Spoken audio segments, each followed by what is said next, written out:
Hello everyone, myself Kirti Suhag welcome you all to our YouTube channel The Learning Garden.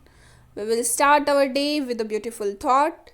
Study like there is no tomorrow. Because if you keep putting off your studies for tomorrow, you will probably be too late. क्या बोल रहे हैं? हमें पढ़ाई ऐसे करनी चाहिए कि कल है ही नहीं. हम क्या करते हैं? हम सोचते हैं कल से करेंगे. वो कल कभी आता ही नहीं है. हम हमेशा यही सोचते हैं कोई नहीं है चैप्टर आज नहीं मंडे से स्टार्ट करेंगे, मंडे नहीं तो नेक्स्ट मंडे से करेंगे. We keep things postponing. उससे हम कभी नहीं पढ़ पाएंगे. हमें जब भी पढ़ाई करें एक चीज़ माने कि टुमारो है ही नहीं, जो करना है हमें आज ही करना है. क्योंकि अगर हम टुमारो का वेट करते रहे वो टुमारो कभी नहीं आएगा और हम लाइफ में वहीं की वहीं रह जाएंगे. रिमेंबर दिस, जो करना है आज करना है और अभी से करना है. So give your best now. We are going to start our new chapter, chapter 4, air of class 7 geography. Air से आप क्या समझ रहे हैं?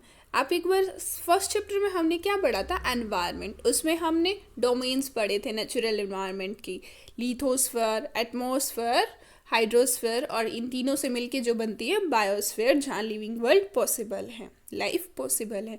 तो लिथोस्फीयर यानी लैंड से रिलेटेड, जो हमने चैप्टर 2 इनसाइड आवर अर्थ और जो चेंजिंग अर्थ है उसमें हमने लिथोस्फीयर पढ़ा. हमने लैंड फॉर्म्स पढ़े, रॉक्स पढ़े, मिनरल्स पढ़े. वो लिथोस्फीयर यानी लैंड से रिलेटेड था.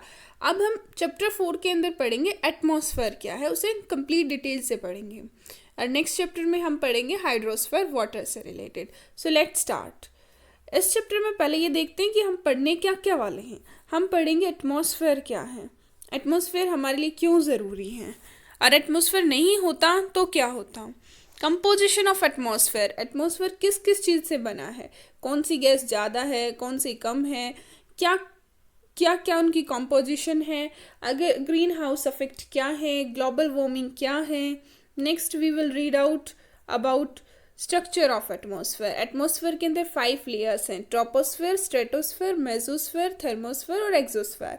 इन्हें हम बिल्कुल डिटेल से पढ़ेंगे इस चैप्टर के अंदर. After that we will read what is weather और क्लाइमेट. जिस वर्ड में हम हमेशा कंफ्यूज रहते हैं कि वेदर यूज़ करना है क्लाइमेट, उसे आज हम इस चैप्टर के थ्रू डिटेल से पढ़ेंगे. टेम्परेचर क्या है.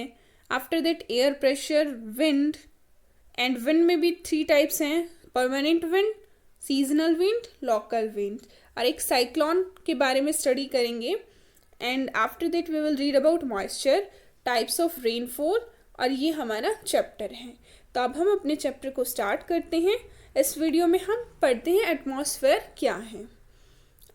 Our earth is surrounded by a huge blanket of air called atmosphere. ये हमारी अर्थ है. और अर्थ के चारों तरफ क्या है? अर्थ के चारों तरफ एक एटमॉस्फेयर का एक ब्लैंकेट है. हमारी अर्थ के चारों तरफ एक ब्लैंकेट है, बहुत सारी गैसेस हैं, उसके अंदर एयर है. ह्यूज ब्लैंकेट है किसका? एयर का. तो वो क्या है? एटमॉस्फेयर है. जितने भी लिविंग बींग्स हैं इस अर्थ पे, या वो प्लांट्स हो या एनिमल्स हो या ह्यूमंस हो, किस पे डिपेंड करते हैं? एटमॉस्फेयर पे, उसके सर्वाइवल के लिए. क्योंकि अगर एयर ही नहीं होगी तो क्या हम सांस ले पाएंगे और क्या हम जी पाएंगे? नहीं.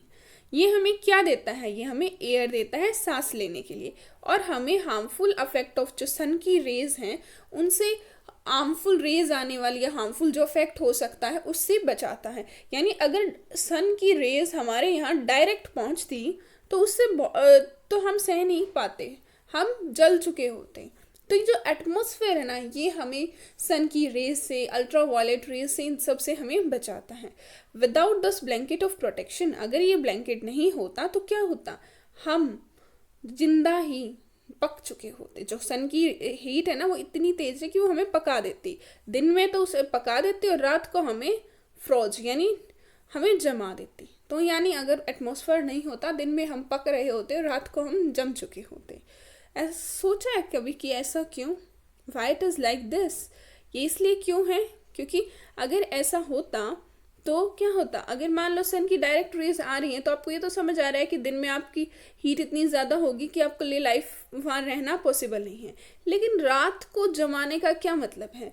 रात को जमाने का मतलब है, ये जैसे ये अर्थ है, इसका ये पोर्शन मान लो सन के साइड दिन में है, तो रात को ये वाला मतलब ये वाला पोर्शन में यहाँ इस साइड सन रेज नहीं है.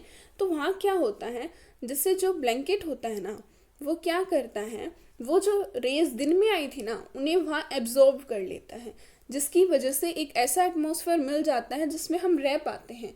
अगर ये एटमॉस्फेयर की ये जो लेयर, ये ब्लैंकेट नहीं होता तो हीट इसे रोक नहीं पाता, ये हीट को, जो दिन में एक्स्ट्रा हीट थी उसे रोक नहीं पाता और हम बिल्कुल जम जाते।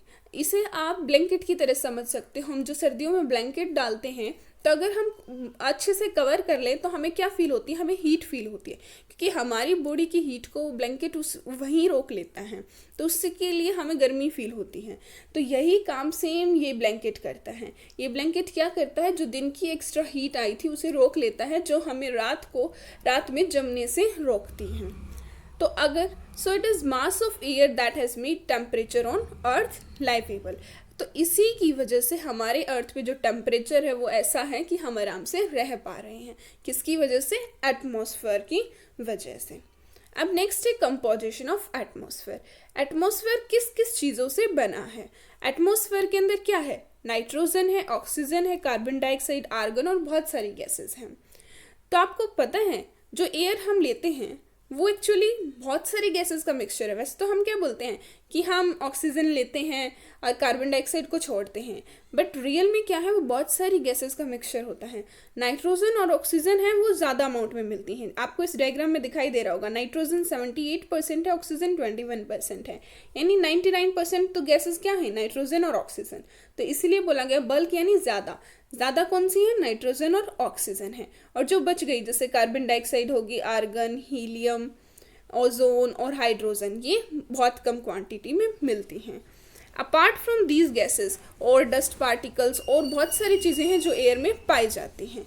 ये आपको इस पाई चार्ट से बिल्कुल क्लियर हो रहा है। उसके बाद हम नाइट्रोजन क्या है, ऑक्सीजन, कार्बन डाइऑक्साइड और इनसे क्या अफेक्ट होता है, उसे हम नेक्स्ट वीडियो में डिटेल से कंप्लीट करेंगे।